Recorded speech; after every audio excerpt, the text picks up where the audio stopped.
I dreamt I woke up.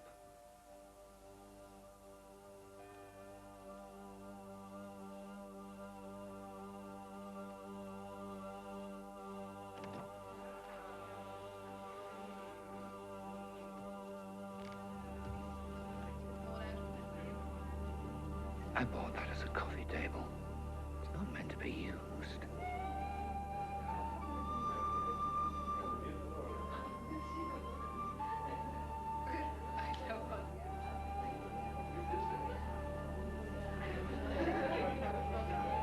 Being dead seemed such a pity when the woman I had been waiting for all my life had finally appeared. I felt no pain, just regret for other lives unlived.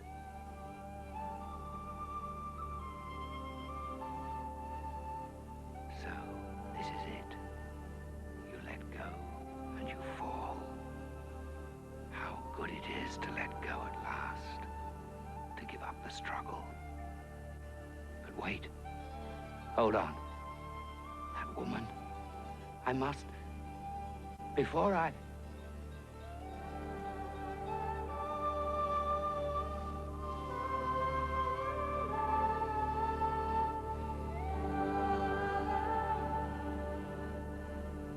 And I was back, watching.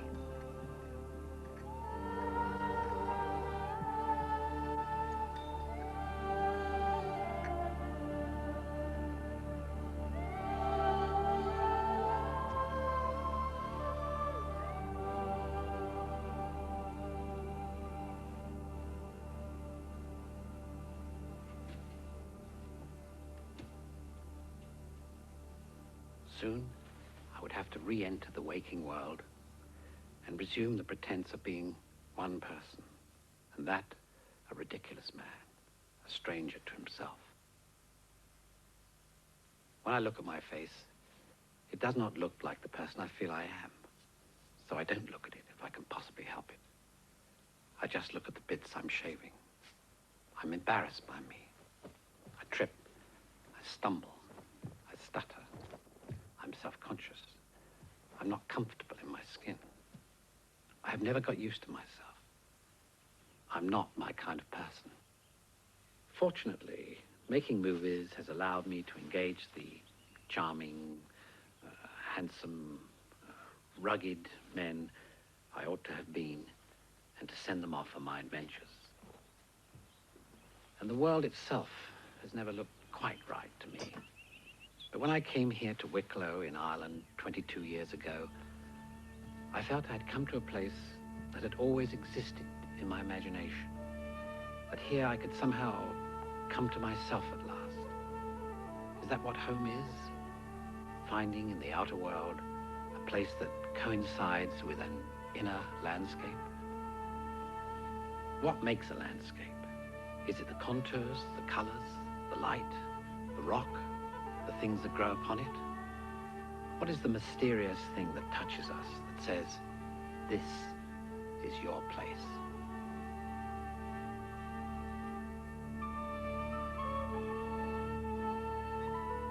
The roof of the Wicklow Mountains is a sponge, a bog that soaks up the relentless rain. It is bleak and desolate up here. I like that.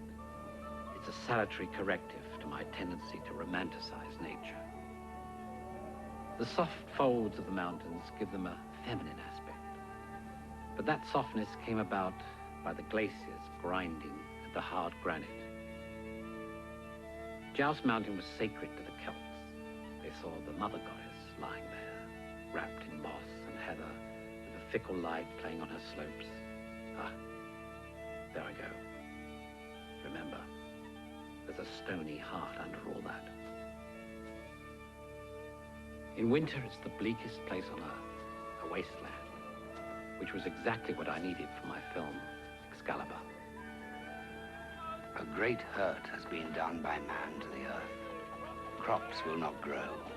The knights set out on a quest to find the lost grail. Only the grail can heal the sick king and make the land fertile once more.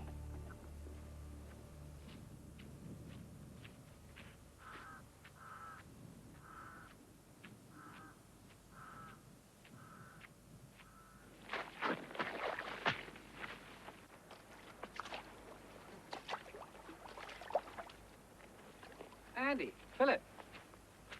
Oh, hello, Mr. Boorman. What's this? We're finding a few of these lately. This lad looks 1,000-year-old. What do you think, Andy? The old bog will preserve him forever. If only he could speak, eh? What tales he could tell.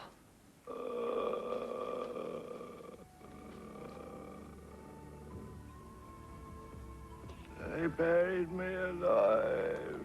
Who did that to you? The Druids. They made me half dead. Why? My sin was great. I did rape on the holy mountain. The Druids. Where did their power come from? Down there, the loch.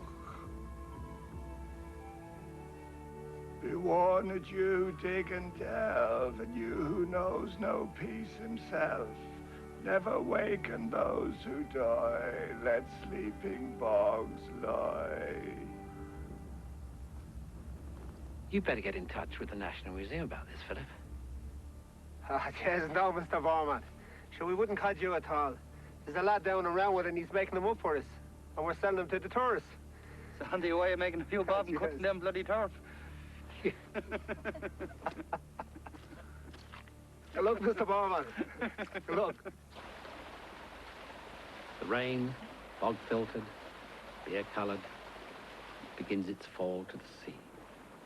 It drops into Loch Tay at Lagalore, and a few miles on, it will pass my house.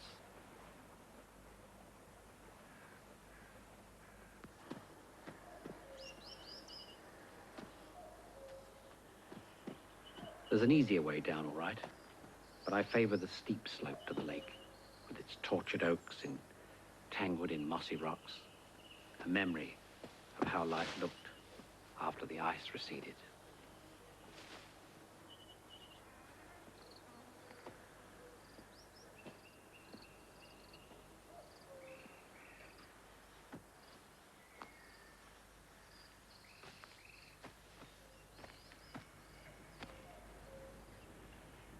This valley of Lagalore is an enchanted place, a chalice cupped by mountains.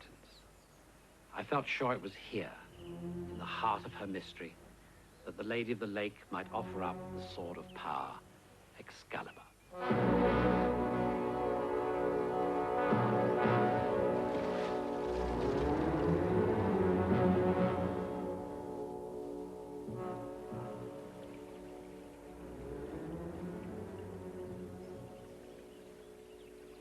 This is going to be the last tree we plant in this series. Here is the habitat of the Honourable Gareth Brown, my friend and neighbour. This was my mother's walk. She used to always walk down here, and Maurice Brown, who works here, calls it the Ladies' Walk.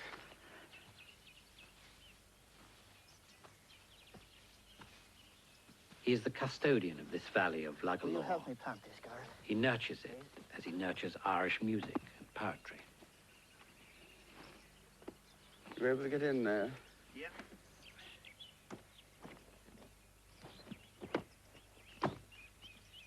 Morchie McShortoin is the tree man who plants for Gareth and me. I put down mostly native broadleaves, whereas Gareth favors the rare and exotic species. That goes for his life. He's a collector of the rare and exotic, whether it be objects or people. He's a rare bird himself.